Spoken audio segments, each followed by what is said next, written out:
Hi hello, പുതിയ വീഡിയോയിലേക്ക് സ്വാഗതം. ഇന്ന് നമുക്കൊരു വലിയ മീൻ കിട്ടി കേട്ടോ. ഇപ്പോൾ സമയം വൈകുന്നേരം 5 മണിയൊക്കെ കഴിഞ്ഞിട്ടുണ്ട്. മീൻ പിടിക്കാൻ പോകുന്ന വീഡിയോ എടുക്കാൻ പറ്റിയിട്ടില്ല കേട്ടോ, കാരണം ഇവിടെ നല്ല മഴയായിരുന്നു. പിന്നെ നമ്മുടെ വീട്ടിൽ ഗസ്റ്റൊക്കെ വന്നിട്ടുണ്ട്.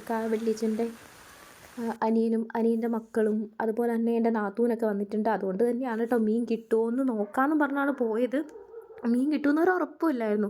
അതുകൊണ്ടാണ് വീഡിയോ എടുക്കാൻ പറ്റാത്തത്. അപ്പോൾ മീൻ കിട്ടിയെന്ന് പറഞ്ഞിട്ട് വന്നപ്പോൾ മുതലാണ് അപ്പോൾ എനിക്ക് തോന്നി എന്നാൽ നമുക്കൊരു വീഡിയോ എടുത്തേക്കാമെന്ന്. ഇത് നോക്കിയൊക്കെ കണ്ടോ, ഒരു 5-6 കിലോ കൂടുതലുണ്ടെന്ന് എനിക്ക് തോന്നുന്നു. എല്ലാവരും ഭയങ്കര ഹാപ്പിയാണ് കേട്ടോ. എല്ലാവരും കണ്ടോ മീൻ ഇങ്ങനെ നോക്കി നിൽക്കുകയാണ്. അപ്പോൾ നമ്മളിവിടെ ഇത് വലിയ മഴയൊക്കെ പെയ്ത് കഴിയുമ്പോഴേക്ക് ഒത്തു കയറുക എന്നാണ് കേട്ടോ പറയുന്നത്. നമ്മുടെ ചെറിയ തോട്ടിലേക്ക് ഈ മീനൊക്കെ കയറും. ഇതിനിവിടെ പറയുന്ന പേര് ആഫ്രിക്കൻ മുഷി എന്നാണ്. ഇപ്പോൾ എല്ലാവരും കൂടി അത് നന്നാക്കാനുള്ള പ്ലാനാണ്. ആദ്യം തന്നെ നല്ല മൂർച്ചയുള്ള കത്തി വെച്ചിട്ട് അതിൻ്റെ സൈഡും പിന്നെ അതിൻ്റെ ചെകിളകളെല്ലാം നമുക്ക് കട്ട് ചെയ്ത് മാറ്റാം കേട്ടോ. ഇനി നമുക്ക് ഇതിൻ്റെ തൊലി ഫുള്ള് പൊളിച്ചെടുക്കണം. നല്ല പാടാണ് കേട്ടോ അതിൻ്റെ തൊലി പൊളിക്കാൻ. പക്ഷെ അവർക്കത് ഭയങ്കര ഇൻട്രസ്റ്റാണ്. അവരത് എൻജോയ് ചെയ്തിട്ടാണ് കേട്ടോ അത് ചെയ്യുന്നത്. പെട്ടെന്ന് തന്നെ അവരതിൻ്റെ 3 പേരും കൂടി അതിൻ്റെ തൊലിയൊക്കെ പൊളിച്ചെടുത്ത് ഇപ്പോൾ ചെയ്യുന്നതുണ്ടോ, മുട്ടയുണ്ട് അതിൻ്റെ വയറ്റിൽ നിറയെ. അപ്പോൾ ആ മുട്ട പൊട്ടിക്കാണ്ട് പതുക്കെ സൂക്ഷിച്ച് കട്ട് ചെയ്യുവാണ്. എല്ലാവരും ഇവിടെ നിൽപ്പുണ്ട് കേട്ടോ മുട്ട കാണാൻ വേണ്ടിയിട്ട്. എല്ലാം മുട്ടയിൽ കൊള്ളാണ്ട് നന്നായിട്ട് സൂക്ഷിച്ച് വേണം അത് കട്ട് ചെയ്തെടുക്കാൻ വേണ്ടി. എൻ്റെ മോനൊക്കെ ഇത് ഇവിടെ വെയിറ്റ് ചെയ്ത് നിൽക്കുവാണ്. അയ്യോ മുട്ട പൊട്ടിക്കല്ലേ എന്ന് പറഞ്ഞിട്ടാണ് ആളുടെ നിൽപ്പൊക്കെ. ആളൊക്കെ ഭയങ്കര ഹാപ്പിയാണ്. ഇത് കഴിക്കാനുള്ള ഹാപ്പിയൊന്നും അല്ല കേട്ടോ, ഇത് കാണാനാണ്. അത് കുട്ടികൾക്ക് അങ്ങനെയാണല്ലോ അല്ലേ പൊതുവേ. ഇങ്ങനെയുള്ള പരിപാടിയൊക്കെ കാണാൻ ഭയങ്കര താല്പര്യമാണ്. അവർ മുട്ടയിൽ കത്തിയൊന്നും കൊള്ളാണ്ട് വളരെ സാഹസികമായിട്ട് തന്നെ ഇതേ മുട്ട പുറത്തെടുത്തിരിക്കുകയാണ്. നല്ല കുരുമുളകൊക്കെ ഇട്ടിരിക്കുന്ന അടിപൊളിയാണ് കേട്ടോ.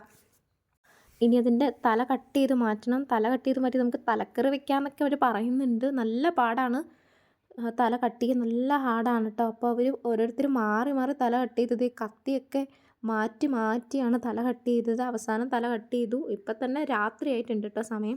എന്നിട്ട് നമ്മളെല്ലാം കട്ട് ചെയ്തെടുത്തു കേട്ടോ. കുറച്ച് മീൻ നമ്മൾ താഴത്തെ വീട്ടിൽ കൊടുത്തിട്ടുണ്ടായിരുന്നു. ബാക്കിയെടുത്ത് നമ്മൾ ഫ്രിഡ്ജിൽ വെച്ചു. എന്നിട്ട് കുറച്ചെടുത്ത് വറുക്കാൻ വേണ്ടി വെച്ചേക്കുവാണ്. നമ്മൾ മുളക് പൊടി, കുരുമുളക് പൊടി, ഇഞ്ചി വെളുത്തുള്ളി പേസ്റ്റ്, കുറച്ച് നാരങ്ങാനീര്, പെരിഞ്ചീരകം, കുറച്ച് വെളിച്ചെണ്ണ എല്ലാം കൂടി ഇട്ട് നന്നായിട്ട് മിക്സ് ചെയ്തിട്ട് കുറച്ച് നേരം വെച്ചു. അതിനുശേഷം നമ്മളിത് എണ്ണയിലേക്ക് എടുത്തിടുവാണ്. നല്ല അടിപൊളി ടേസ്റ്റാണ് കേട്ടോ ഈ റെസിപ്പി യൂസ് ചെയ്യുകയാണെങ്കിൽ. ഇപ്പം നന്നായിട്ട് മൊരിഞ്ഞ് വന്നിട്ടുണ്ട്. അത് കഴിക്കാൻ നല്ല അടിപൊളി ടേസ്റ്റായിരുന്നു. അതിന് ശേഷമാണ് നമ്മൾ മുട്ട റെഡിയാക്കാൻ പോകുന്നത്. മുട്ടയിൽ നമ്മൾ നല്ല സ്പൈസി ആയിട്ടാണ് കേട്ടോ ഉണ്ടാക്കാൻ പോകുന്നത്. കുരുമുളക് പൊടി അതുകൊണ്ട് നന്നായിട്ട് ഇടും. മുളക് പൊടി ഒത്തിരി ഇടത്തില്ല. പിന്നെ ചിലർ ഇതിൽ തേങ്ങയൊക്കെ ചേർത്ത് ഉണ്ടാക്കുന്നവരുണ്ട്. ഇതുണ്ട് മുട്ട റെഡിയായി വന്നിട്ടുണ്ട്. നല്ല അടിപൊളി ടേസ്റ്റ്, നല്ല സ്പൈസി ആയിട്ടുണ്ടായിരുന്നു. നമ്മൾ ഈ ഷാപ്പിലൊക്കെ കഴിക്കത്തില്ലേ, അതുപോലെ നല്ല അടിപൊളിയായിട്ടുണ്ടായിരുന്നു. എല്ലാവർക്കും ഇഷ്ടപ്പെട്ടു.